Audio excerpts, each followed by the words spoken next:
I recently upgraded to the ROG Ally X from the ROG Ally Z1 Extreme, and I honestly wasn't expecting it to be so good. So the Ally X has been out for nearly a year now, so why did I just now decide to get my hands on it? Well, let's jump into a little bit of backstory. About a year ago, I bought the ROG Ally Z1 Extreme and I fell in love with handheld gaming. I had so much fun with that thing. I ultimately bought a second handheld, and that was the LCD Steam Deck. To keep a long story short, both my original ROG Ally and my Steam Deck filled different holes in my gaming life. Unfortunately, my ROG Ally Z1 Extreme had some significant downsides that rendered it good but not amazing. The ROG Ally X, at least on paper, could fix most of the issues that I had with the Z1 Extreme. At first, I was skeptical that the ROG Ally X would be much of an upgrade. After all, they have the same Z1 Extreme processor, they have the same screen, they have pretty much the same design. And yes, the Ally X does have 24 gigabytes of faster RAM over the previous 16 gigabytes of RAM. The battery is double the size. There are small improvements to the gamepad and I/O, but does this translate to a significant improvement over its predecessor? Well, I decided to buy the Ally X to find out for myself, and I wasn't disappointed. I was really impressed, actually. Before I talk about performance though, I want to talk about some of the other small improvements, which in my opinion are actually really big improvements over my Z1 Extreme, and they fix most of the issues that I personally had with the device. So let's start with ergonomics. The design is the exact same as before, but it's noticeably quite a bit thicker, and that's not a bad thing. In fact, it really helps with the overall ergonomics of the device, which are not my favorite on the Z1 Extreme. I can get a better grip and it just feels much better to hold. It's also now black instead of white, which I personally really like, but from a practical standpoint, it's much better at hiding dirt and grime. From an I/O standpoint, there's now an additional USB-C port on the top, and we no longer have that pointless XG mobile port for Asus's proprietary eGPU support. This opens up the possibility of me buying an eGPU in the future without breaking the bank. The extra port also gives me more flexibility when docking and using it with a monitor. The micro SD card slot has also been moved, and this is a big deal because countless Z1 Extreme users were running into issues with their micro SD cards burning up from the heat of the device. It scared me to the point where I just never used my micro SD card slot on the Z1 Extreme. Asus has addressed this issue on the Ally X by moving the SD card slot further away from the previous hotspot, and even better yet, has drastically improved cooling on this device with better ventilation and better fans. This is one area where my expectations were exceeded in every way. The Ally X is quieter, it runs noticeably cooler, and I don't have to worry about it melting my micro SD cards. Now let's talk about the battery. It's double the size, it's a massive upgrade from my Z1 Extreme, and when I bought the Z1 Extreme, the bad battery life was something that I told myself that I didn't mind.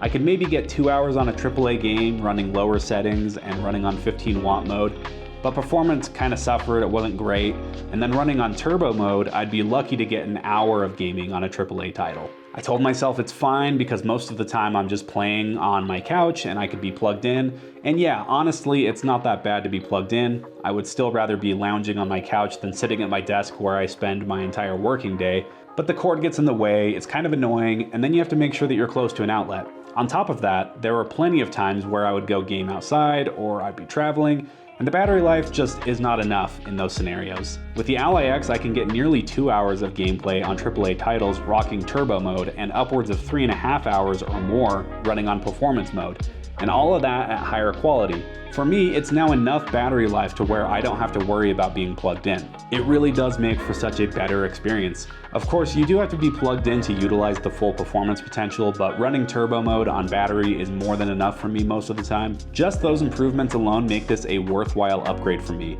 but it gets even better with the performance. Before I jump into that, I just want to preface this with I'm not a benchmark guy. If you've watched my other videos up to this point, you already know that. I just want to talk about real world performance. I'm going to show you some comparisons between different games on my Z1 Extreme and my Ally X and show you some different frame rates that I'm getting, but I'm not going to get super technical. I just want to talk about my overall experience with the Ally X. So with that said, the Ally X is in fact noticeably faster and better performing than my Z1 Extreme. I honestly wasn't expecting much. I didn't think the RAM upgrade would make that big of a difference, but I was definitely wrong. The Ally X surprised me. Just how much faster is it? Well, I'll show you. I've loaded up 3 of my favorite games to play right now: Red Dead Redemption 2, Cyberpunk 2077, and BeamNG Drive. I've made sure that they all have the same graphics settings across both devices for this test, and instead of using the default 17 watt performance mode on the Ally X, I've created a custom 15 watt mode to match the standard 15 watt performance mode on my Z1 Extreme. I then of course tested the 25 watt turbo mode, which is now by default on the Ally X. So first up, Red Dead Redemption 2. I pulled the settings I'm using from ROGAllyLife.com. My Z1 Extreme at 15 watts was able to average around 30 frames per second with some dips into the high 20s. I'm in a section of the game that is somewhat demanding. If you've ever played Red Dead Redemption 2, you know that the cities tend to be a little bit more demanding, so frames per second are a little bit on the low side, but still playable here. My ROG Ally X at 15 watts was pretty similar, averaging around 32 frames per second. This wasn't at all surprising to me, but you can see a tiny performance boost over the Z1 Extreme in the 15 watt mode. Here's where it gets interesting though. On 25 watt turbo mode, the Z1 Extreme is able to average around 39 FPS, which is pretty solid, but the Ally X on turbo is able to average around 55 frames per second, which is actually quite a bit higher. On Cyberpunk 2077 with medium settings, I saw something similar. On 15 watt mode, both the Z1 Extreme and the Ally X weren't really playable on medium settings, both just kind of hovering around 19 frames a second. On turbo mode, very different story. The Z1 Extreme was averaging right around 30 FPS, which is definitely playable, but the Ally X was able to average around 40 frames per second, which is fantastic. And with medium settings in this game, it looks absolutely incredible on the ROG Ally display.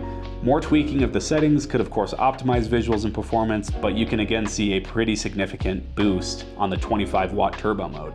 BeamNG Drive was also similar, though less drastic. On 15 watt mode, the Z1 Extreme was averaging around 27 to 28 frames per second, with the Ally X also being right around that at 28-29 frames per second. In turbo mode, the Z1 Extreme hovered around 35 frames per second, and the Ally X was around 37-38 frames per second. So not a massive performance boost on BeamNG Drive, but still notable. It's obviously going to vary from game to game how much of a performance difference you see, but having played many different games now on the ROG Ally X for the last month, I think it's pretty safe to say that the ROG Ally X is about a 20 to 25% performance increase over its predecessor. This is by no means scientific, but again, it is absolutely a noticeable increase in performance. The only thing I don't really like about the Ally X is also something that I don't like about my Z1 Extreme Ally, and that is Windows. It's just annoying to deal with, honestly. The updates, the crashes, the UI, I don't like the UI that much, and Asus's Armory Crate, which is kind of their answer to SteamOS, just sucks if I'm being real. It's super slow and buggy in my experience. It's not ideal, but you can get around those things and deal with them. It's a small price to pay for incredible performance in my opinion. Overall, I've been very impressed. It's way more worth it, in my opinion, to get the ROG Ally X at this point over the Z1 Extreme. At the time of making this video, the Ally Z1 Extreme is $650 and the Ally X is $800. Considering you get an extra 512 gigabytes of storage standard on the Ally X and a battery that is twice the size, those two things alone are worth the additional $150. But then you top it all off with a really solid performance bump and the Ally X becomes a pretty solid value. But what do you guys think about the Ally X? Let me know in the comments below. Tell me what you think of this video. Also give me some feedback. Let me know what you think. Tell me what you'd like to see next. I'm really hoping to improve the quality of my videos and grow this channel. Please like and subscribe, and of course turn on notifications. That way you can see the videos right when they come out, and that'll go a long way in helping me grow. Thank you so much for watching, and I'll see you next time on SparkPoint.